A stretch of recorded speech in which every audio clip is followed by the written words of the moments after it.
박경리 문학관장 김남호입니다.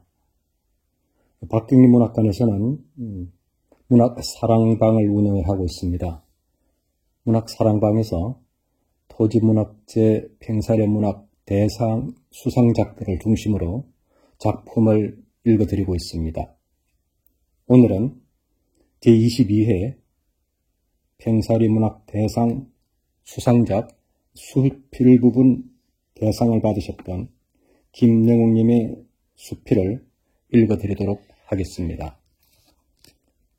김영웅님은 서울에서 태어나셨고 경기도 남양주시에 거주하고 계십니다. 이화여자대학교 교육학과를 졸업하셨고 인하대학교 한국문학 콘텐츠 박사과정을 수료하셨습니다. 그림책 연구자 겸 번역가로도 활동 중이십니다. 2021년 시산맥에서 시인으로 등단하셨습니다.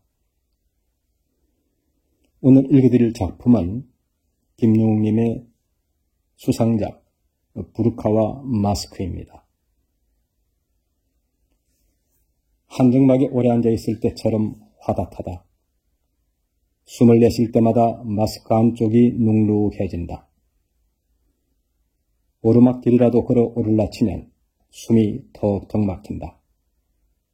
특히나 요즘처럼 무더울 때는 KF94에 비해 조금 얇다는 KF80도 테러처럼 갑갑하다. 눈만 내놓고 나머지 얼굴 부위를 가리고 집 밖으로 나선 지도 벌써 3년 차가 되었지만 마스크 안에 갇힌 뜨거운 내 입김으로 얼굴이 후끈거린다. 그런데도 사회적 약속을 철석까지 지키는 국민성을 지닌 옆나라 일본 사람들은 마스크를 얼굴 팬티라 부르며 공공장소에서는 절대로 벗지 않는단다. 하기는 마스크 덕을 보는 사람들은 우리 주변에도 꽤 있다. 속된 말로 마기꾼이라 불리는 그들은 마스크를 착용할 때는 얼굴이 예쁘거나 멋있어 보이지만 마스크를 벗으면 실망스럽다는 뜻에서 사기꾼 취급을 받는다. 그래서일까 요즘 성형외과는 마스크를 쓰고 다녀야 하는 작금의 상황을 10분 이용하는 환자들로 문전 성시를 이룬다고 한다. 대체로 콧대를 높이거나 턱을 깎는데 어차피 누구나 쓰고 다니는 마스크로 수술 부위를 가릴 수 있기 때문에 완치가 될 때까지 수술 사실을 티내지 않고 다닐 수 있는 장점이 있단다. 모두 이해가 되는 대목이다. 나 역시 지하철을 탈 때는 건너편에 앉아있는 사람들의 얼굴을 쓱 살펴보는 습관이 있는데 마스크로 얼굴의 절반을 가리고 있다고 해서 그만두게 되지는 않는다. 그런데 보이지 않는 절반의 부분은 어디까지나 내 상상의 영역이 돼 그 상상을 즐겁게 이끌어주는 건 역시나 눈이다. 특히 커다란 눈망울에 새까만 눈동자를 지닌 젊은 여인이 봉황의 꼬리처럼 눈초리를 길게 위로 빼고 성냥개비 5개는 거뜬히 올릴 수 있을 정도로 풍성한 속눈썹을 마스카라로 바짝 치켜올린 눈 화장을 뽐내고 있을 때는 감상을 넘어 감탄을 하게 된다. 눈 화장에 공들이는 시간이 전혀 아깝지 않다는 말레이시아에서 온 라티프는 내게 한국어를 개인 교습받는 대학원생이었다. 까무잡잡한 얼굴에 머리에는 늘 히잡을 쓰고 있었기에 그녀의 머리카락이 길었는지 짧았는지는 전혀 기억에 남아있지 않다. 라티프를 떠올릴 때면 제일 먼저 실제 눈의 윤곽보다 더 길고 크게 그어진 아이라인 위로 덧붙여진 속눈썹이 생각난다. 어지간히 늘지 않는 그녀의 한국어 실력에 실망한 나는 멘토로서 가끔 주저넘는 참견도 했었는데 언젠가 한 번은 네 자존심은 그 긴 눈썹 길이에 달렸니? 라고 말하며 본심을 드러낸 적이 있다.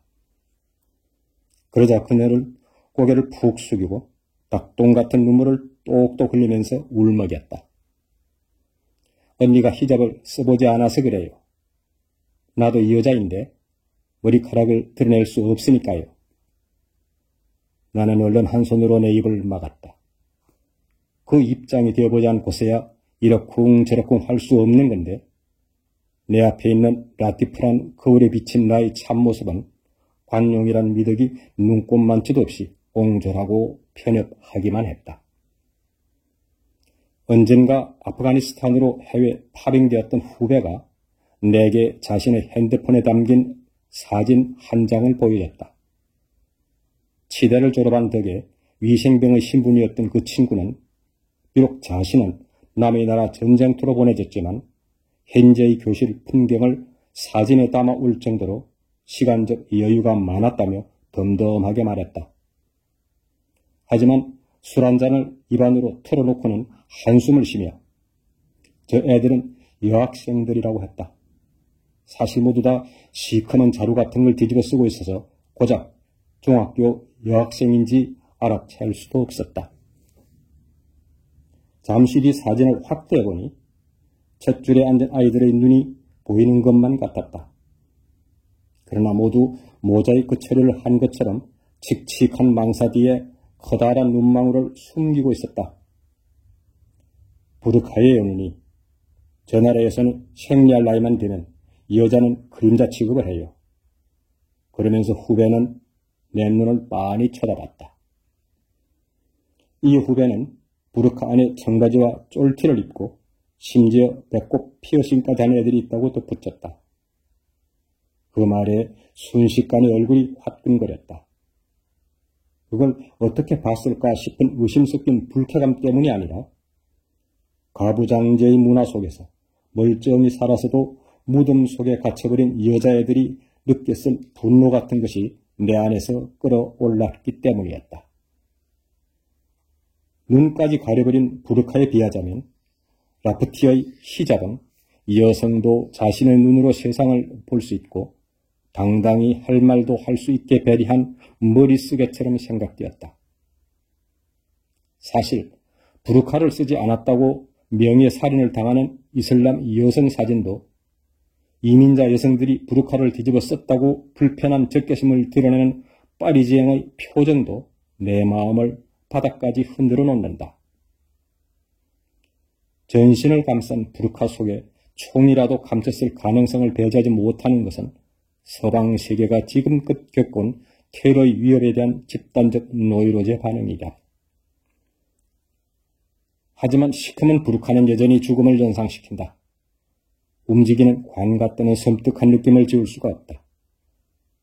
그럼에도 불구하고 그런 죽음의 그림자가 어른거리는 전쟁터에서도 여인들은 부르카 속에 청바지와 쫄티를 입고 꿋꿋하게 자신만의 개성을 지켜나가고 있다. 안타깝게도 세계는 지금도 전쟁 중이다. 러시아가 우크라이나를 침략했고 코로나19가 전 세계를 점령했다. 그런 중에 마스크가 우리들 얼굴의 절반을 차지하더라도 마스크를 벗을 수 있는 자기만의 방에서는 마이크를 잡는다. 물리적인 격절의 세월이지만 아직까지 멀쩡히 살아있다고 개개인의 생존을 세상 밖을 향해 생중계하고 있다. 하얀 마스크 일색에서 파스텔 톤으로 색깔의 선택도 다양해지고 꽃무늬며 기하학적 패턴이며 마스크 문화까지 화려해졌다. 흑사병이 창궐했던 중세시대의 방역 의사들이 얼굴에 뒤집어 쓰던 마스크에서 그 기운을 찾을 수 있는 새 부리형 마스크에서 인체공학적인 디자인의 마스크에 이르기까지 바야흐로 마스크 또한 나의 개성을 담아내는 패션의 시대가 되었다. 야외 활동 시에는 마스크를 벗어도 된다는 방역당국의 친절한 문자 메시지를 받은 지도 2달이 지났지만 대다수의 사람들은 맨 얼굴을 드러내지 않는다.